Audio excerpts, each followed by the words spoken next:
Trigonometry, value chart, सारा का सारा 1 मिनट के अंदर। एक छोटा सा तरीका, सिर्फ एक छोटा सा तरीका। मैं क्या बोल रहा हूँ, एकदम आसान है कि आप यहाँ पे क्या लिखो भाई, साइन, यहाँ पे क्या लिखो, कॉस। ये हो गया साइन और कॉस। और यहाँ पे सिंपल सा बात है, ये पूरा का पूरा क्या होना चाहिए, ये रो। अब वैल्यू किसका किसका होता है, बोलोगे 0 degree, 30 degree, 45 degree, 60 degree, 90 degree. हम लोग तो इतना ही वैल्यू पढ़ते हैं, 0, 30, 45, 60, 90 इतना ही वैल्यू पढ़ते हैं। हम बोलेंगे बस इतना ही देखना है और क्या चीज़ करना है आपको, काउंटिंग लिखना है। 0, 1, 2, 3, 4, यही काउंटिंग को उल्टा लिख देना है, 4, 3, 2, 1, 0 बस, और होल बटा 2। अब किसका वैल्यू पूछा आपको, जिसका वैल्यू पूछा सारा वैल्यू आपके पास है, बस ये आपको इतना करने में आपको जितना समय लग सकता है उसके बाद कोई वैल्यू। अगर हमको पूछा एक काम कीजिए आप, जरा साइन 60 निकाल बताओ, कितना निकालो, साइन 60। तो मैंने कहा साइन, ये रहा साइन, हमको चाहिए 60, तो साइन 60 के पास गए, तो साइन 60 के लिए कितना भाई 3 है, अरे पूरा किसमें रूट में, तो कितना हो जाएगा रूट का 3, और पूरे रूट के लिए बटा में कितना है 2 है। लीजिए हो गया साइन 60।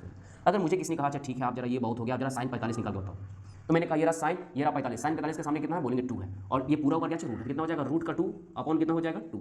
तो बोलोगे वैल्यू तो है नहीं साइन 45, हम बोलेंगे बस ये देखने में अजीब लग रहा है लेकिन है वही चीज़। देखिए 2 है, अगर 2 को √2 इंटू √2 लिख दिया जाए तो वही मिलेगा, ये से कैंसिल हो जाएगा, कितना हो गया 1/√। अगर आपको कोई ये पूछा है काम करो, ये सब तो हो ही गया, एक काम करो आप cos 30 का जब वैल्यू बताओ, ये रहा आपके सामने cos, ये रहा 30, तो cos 30 के लिए कितना हो जाएगा, बोले cos 30 के लिए 3, और ये पूरा कितना है रूट के अंदर है, तो रूट के अंदर 3 अपॉन। इसका मतलब किसी का वैल्यू पूछे सारा का सारा वैल्यू आप आसानी से लिख सकते हो, कहीं कंफ्यूजन है कि चलिए ठीक है जरा काम कीजिए, cos 0 का बताइए, ये हो गया cos 0 डिग्री वैल्यू, ये रहा आपके पास cos, ये रहा 0, सॉरी cos 0 के जगह यहाँ पे कितना 4 है, तो कितना हो जाएगा रूट का 4 और होल बटे कितना है 2 है, तो 4 से बाहर कितना निकलेगा 2/2, कट कितना हो जाएगा 1।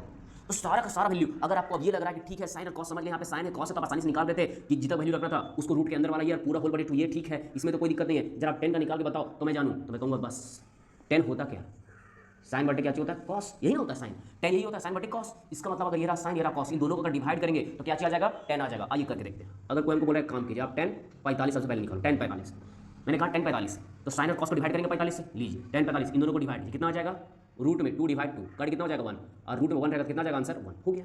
और को पूछ रहे काम कीजिए, ये तो हो ही गया, एक काम करो आप 1060 निकाल के दिखाओ पहले, 1060, तो आ जाइए 1060 ये रहा, कितना हो जाएगा रूट में 3/1।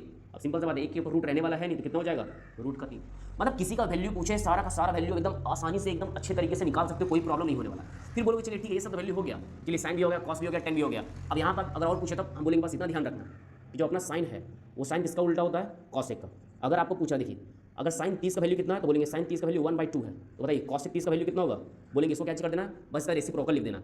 अगर आपको कॉसेक 30 पूछ रहा है तो साइन 30 का रेसिप्रोकल कर दीजिए, ये ऊपर चला जाएगा ये नीचे आ जाएगा, तो नीचे एक लिख के फायदा नहीं, कितना हो जाएगा 2। आपको यहाँ ध्यान रखना है कि 10 किसका रेसिप्रोकल है कॉट का, और अभी तक अगर आप प्रिपरेशन कर रहे हो तो ये बेसिक चीज़ है, और ये बेसिक चीज़ अभी तक आपको क्या होगा पता चल ही गया होगा। और कॉस किसका रेसिप्रोकल था सेक का, ये फार्मूला, अगर ये फार्मूला अगर पता चल गया